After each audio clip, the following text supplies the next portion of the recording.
Hello everyone. I hope आप लोग बहुत अच्छे हैं और पूरा मन लगा हुआ है अपने ड्रीम के ऊपर। सो हार्ड वर्क करें। किसी भी एस्पिरेंट्स को कभी भी कोई डाउट है या आप फेयर में आ जा रहे हैं या पढ़ाई में कंसिस्टेंसी ब्रेक हो जा रही है, आप उसके लिए भी अप्रोच कर सकते हैं। ठीक है, तो आज हम डील करेंगे इनकम अंडर हैड सैलरीज। ठीक है, अंडर इनकम टैक्स एक्ट के अंदर हम इसको कवर करेंगे। आज ये मेथड क्यों ऑप्ट किया मैंने, it's because during my research phase what I found कि हमें आपको बेस्ट टेक्निक देनी है और I found this is a best technique कि मैं जब लिखूंगी आप उसको साइमल्टेनियसली रीड करेंगे और उसके बाद वो आपके ब्रेन में सेट हो जाएगा।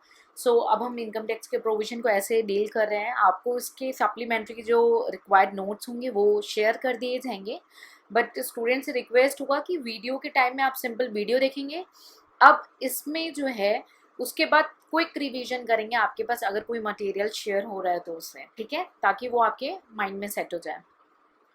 तो इनकम अंडर हेड सैलरीज हमारे यूपीएससी कॉमर्स ऑप्शनल के सिलेबस का जो पार्ट है उसमें इंडिविजुअल पर्सपेक्टिव दिया गया है और इंडिविजुअल जो पर्सपेक्टिव है उसमें इनकम अंडर हेड जो है सैलरीज इंडिविजुअल को कवर करता है।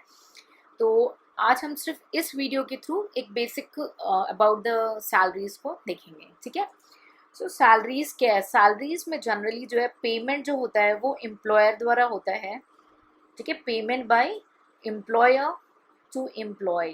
ठीक है, so when I said the payment by employer to employee that means there must be a relationship between the employer and employ.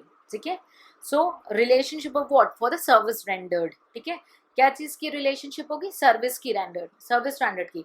तो जब इन दोनों के बीच में रिलेशनशिप होता है, एम्प्लॉयर और एम्प्लॉय के बीच में क्या होगा? रिलेशनशिप होगा।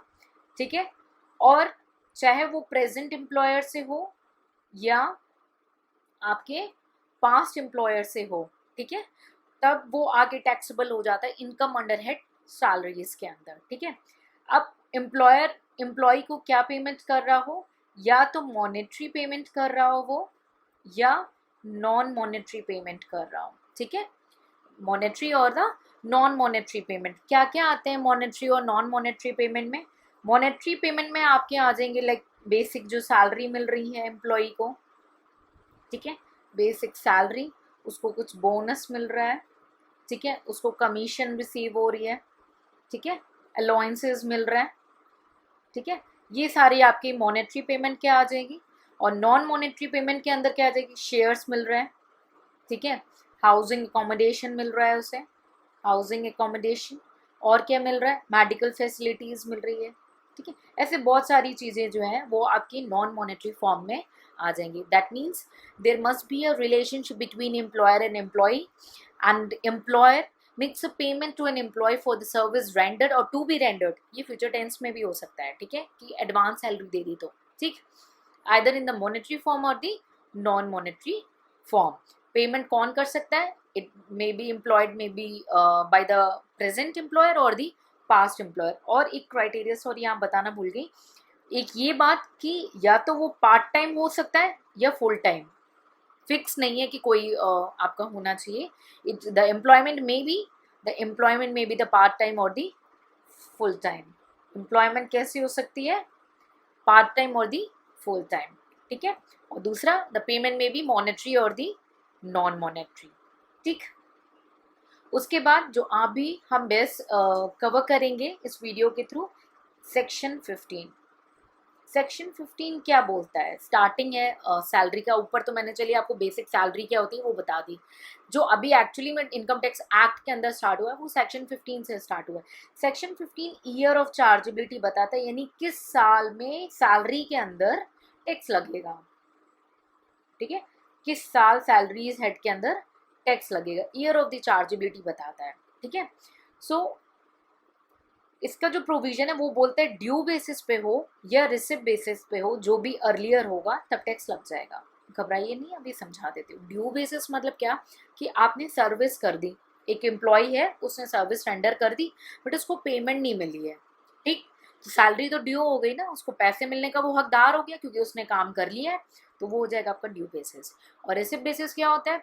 रिसिप्ट बेसिस मीन्स कि अभी आपकी सैलरी ड्यू नहीं, आपने काम नहीं किया बट आपने तनख्वाह पहले ले ली, सैलरी पहले ले ली, अमाउंट पहले रिसीव कर लिया, either in the monetary form और द नॉन मॉनेटरी फॉर्म, ठीक है। सो वो क्या हो जाएगा? Receipt basis. यानी जब पहले मॉनेटरी या नॉन मॉनेटरी में हाथ में आ जाए और आप काम बाद में करें तो क्या होगा? रिसिप्ट होगा। और अगर काम पहले कर चुके हो और पेमेंट बाद में मिले तो क्या हो जाएगा? ड्यू बेसिस हो जाएगा। आई होप ये क्लियर। तो सेक्शन 15 क्या बोलता है कि salary is taxable either on the due basis और on receipt basis whichever is earlier, either it is received from the present employer or the former employer। किसी से भी मिल सकता है, फॉर्मर से या प्रेजेंट एम्प्लॉयर से, ठीक है। क्या मिल सकता है? मॉनेटरी फॉर्म में भी मिल सकता है, नॉन मॉनेटरी फॉर्म में भी मिल सकता है, पार्ट टाइम सर्विस के लिए भी मिल सकता है, फुल टाइम के लिए भी मिल सकता है, ठीक है। अब कुछ क्वेश्चंस मैं पुट ऑन कर रही हूँ, थोड़ा सा दिमाग लगाएंगे। Salary due in previous year, for example 2018-19, is it taxable? Yes, it is taxable. Why it is taxable? Because section 15 क्या बोलता है? as per year of chargeability, due और receipt whichever is earlier, जो पहले होगा। तो यहाँ पे क्या हो गया? due हो गया अर्ली में, due कैसे हो गया? अर्लियर हो गया, ठीक है। अब दूसरा मैं क्राइटेरिया लिख रही हूँ, सैलरी रिसीव्ड, ठीक है, salary received in previous year, क्या टैक्सेबल होगा? ठीक है, से वही मानो 2018-19, क्या टैक्सेबल होगा? यस। क्यों होगा? As per section 15 chargeability, year of chargeability under head salary is either due और receipt whichever is earlier. तो यहाँ पे क्या हो रहा है? रिसीव हो जा रहा है अर्ली में, पहले रिसीव हो जा रहा है, इसलिए वो टैक्सेबल हो जाएगा। I hope it is clear. Okay, next concept पे जंप करते हैं, डबल टैक्सेशन। डबल टैक्सेशन क्या होता है कि जिस पे एक बार टैक्स लगाओ उस पर दोबारा टैक्स नहीं लगेगा। अब आपने सैलरी में पढ़ा कि सेक्शन 15 बोलता है ड्यू और रिसिप्ट व्हिचएवर इज अर्लियर, तो क्या हमारी सैलरी जो 2018-19 में ड्यू हो गई थी, मैंने उसकी सर्विस कर ली लेकिन एम्प्लॉयर के पास कोई भी रीज़न होगा वो पेमेंट नहीं कर पाया मुझे, ठीक, तो ड्यू हो गई, तो ड्यू बेसिस पर टैक्स लग गया। क्या वो जब रिसीव हो रही है से 2019-20 में दोबारा टैक्स लगेगा? नहीं। क्यों? क्योंकि हम ऑलरेडी उस पर टैक्स पे कर चुके हैं 2018-19 पे। और अगर 2019-20 पर टैक्स लग जाता तो वो क्या कहलाता? Double taxation. आपको इसकी मीनिंग पता होनी चाहिए कि डबल टैक्सेशन क्या होता है, ठीक है। सो आई होप आपको क्लियर हो गया हो कि डबल टैक्सेशन क्या होता है और क्या income under head double salary में ये होगा। No, it can not be taxed again. Once a salary is taxed either on the due basis or on the receipt basis, it will not taxed again on receipt or a due basis as case may be, ठीक है, it will not taxed again, okay। so double taxation की meaning भी आपको I hope यहाँ पे clear हो गई हो, ठीक है। दूसरा important point है कि कई बार मैंने बोला सैलरी पहले मिल जाती है, आप काम बाद में करते हैं, आप एडवांस सैलरी ले लेते हो, तो उस केस में ये सैलरी लेट से मिलती है या अरियर हो जाती है तो रिलीफ मिलता है अंडर सेक्शन 89 सब क्लॉज 1 के अंदर, ठीक है।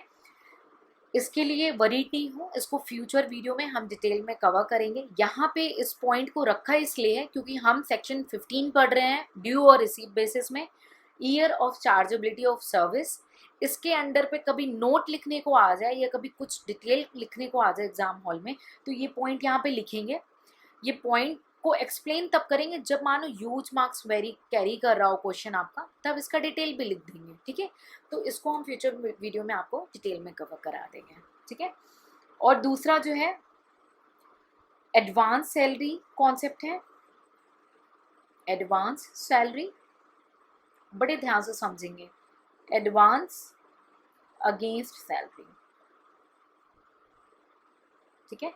नाम से ही पता चल रहा है एडवांस सैलरी, यानी कि वो सर्विस फ्यूचर में हम कर देंगे लेकिन हमें सैलरी आज दे दो, ठीक। तो क्या ये टैक्सेबल होगा? यस, ये टैक्सेबल होगा। क्यों? क्योंकि ये एडवांस सैलरी है, हम सर्विस फ्यूचर में कर देंगे, कमिटमेंट की है, तो ये टैक्सेबल अंडर हेड सैलरी हो जाएगा, ठीक। क्या एडवांस्ड अगेंस्ट सैलरी टैक्सेबल होगा? नो, क्योंकि सैलरी के अगेंस्ट में, यानी लोन ले लिया। क्या एम्प्लॉयर एम्प्लॉय का रिलेशनशिप एग्जिस्ट कर गया यहाँ पे? नहीं, ठीक, क्योंकि ये सैलरी नहीं है, ये सैलरी नहीं है। तो loan from employer is not a salary, ठीक है। सो एडवांस सैलरी टैक्सेबल हो जाएगा, बट एडवांस्ड अगेन सैलरी जो है टैक्सेबल नहीं होगा, चार्जेबल नहीं होगा to tax under head income under head salaries. So I hope ये क्लियर हो गया एडवांस सैलरी क्या होता है और एडवांस्ड अगेन सैलरी क्या होता है। एग्जाम में अगर क्वेश्चन आ जाए तो सबसे पहले सैलरी क्या होता है वो समझा देना, फिर एडवांस सैलरी क्या होता है वो समझा देना, एक छोटा सा एग्जाम्पल दे देना न्यूमेरिक फॉर्म में। एडवांस अगेन सैलरी क्या होता है इसको भी समझा देना, उसके अंदर भी एक एग्जाम्पल लिख देना, ठीक है। अब जो बच्चे आंसर राइटिंग का पार्ट बने हुए हैं, आंसर राइटिंग के लिए जुड़े हुए हैं, उनको एक एक चीज़ हम आंसर राइटिंग में करवा रहे हैं, ठीक है। तो बाकी बच्चों के लिए मैं बस आपको ब्रीफ ही आइडिया दे रही हूँ कि आपको ऐसे एग्जाम्पल लिखना है। और अगर क्राइटेरिया क्या है, आपका मार्क्स वेरी कर जाता है, ह्यूज कैरी करता है मार्क्स वेटेज, तो आपको फिर क्या करना होगा, ऑल डिटेल एक्सप्लेनेशन होगा, तो फिर हम क्या करेंगे, कंपैरेटिव स्टडी भी प्रेजेंट कर देंगे, ठीक है। सो आई होप ये क्लियर हो गया आपको एडवांस सैलरी और एडवांस अगेंस्ट सैलरी। तो ये लेक्चर हम यहीं पे पॉज करते हैं, काफ़ी पॉइंट्स समझा दिए, ज़्यादा बल्कि नहीं करेंगे। बाकी नेक्स्ट वीडियो में हम कवर करेंगे, एक आपको फॉर्मेट समझाएंगे सैलरी का, और उसके बाद उसमें हम एक और टॉपिक कवर कर देंगे, कॉन्ट्रैक्ट फॉर सर्विस, ठीक है, और कॉन्ट्रैक्ट ऑफ सर्विस का, ठीक है।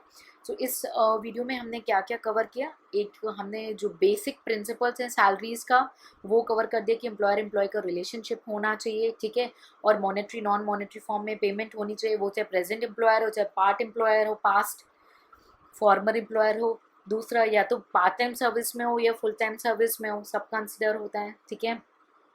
तीसरा इंपॉर्टेंट फैक्ट हमने यहाँ पे क्या डिस्कस किया, सेक्शन 15 बेसिस ऑफ, ठीक है, बेसिस ऑफ चार्ज डिस्कस किया कि ड्यू और रिसिप्ट बेसिस वाली बात हमने की, यहाँ पे हमने एग्जांपल भी कंसिडर कर लिया, फॉर्मर और प्रेजेंट एम्प्लॉयर के बारे में भी डिस्कस कर लिया, ठीक है।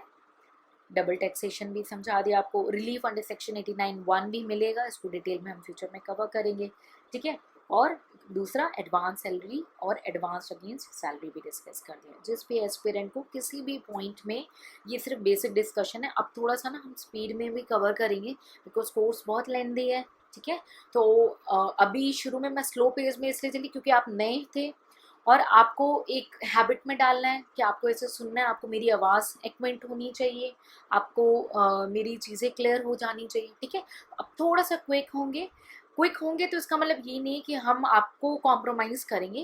क्विक मीन्स हम थोड़े से फटाफट से चीज़ों को डिस्कस करेंगे, हर चीज़ को डिस्कस करेंगे और आपको मौका भी देंगे कि अगर कहीं आप फंस रहे तो आप उसको पूछें भी, ठीक है। सो अगर किसी भी स्टूडेंट, बट क्विक का मतलब है आपकी सिंसियरिटी में इम्प्रूवमेंट हो जानी चाहिए, आपके हार्ड वर्क में इंक्रीमेंट होनी चाहिए, दैट्स इट, ठीक है। तो जिस भी स्टूडेंट को कोई भी डाउट है और कोई भी कंफ्यूजन है जो आज के वीडियो में हमने डिस्कस किया है, प्लीज़ आप उसको कमेंट सेक्शन में पूछ लेंगे और हार्ड वर्क को थोड़ा सा इम्प्रूव करेंगे।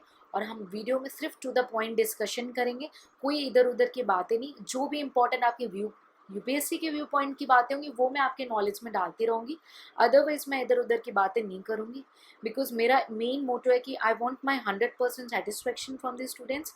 और आपका एट एंड, देखिए, जीएस पेपर 1, 2, 3 ऐसे पेपर्स हैं, प्रीलिम्स है, सब बहुत ज़्यादा इंपॉर्टेंट है, तो जितना टाइम हम यहाँ पे सेव करेंगे आप उनको रिफ्रेश होके वहाँ पे डेडिकेट कर पाएंगे, ठीक है। So I hope my videos are helpful. अगर कोई आपके आइडियाज़, व्यूज़ और सजेशंस भी होंगे इनको और इम्प्रूव करने के लिए, तो आप उसको भी ईमेल करके कॉमर्स अचीवर को बताएंगे, ठीक है। All the very best, see you in the next lecture.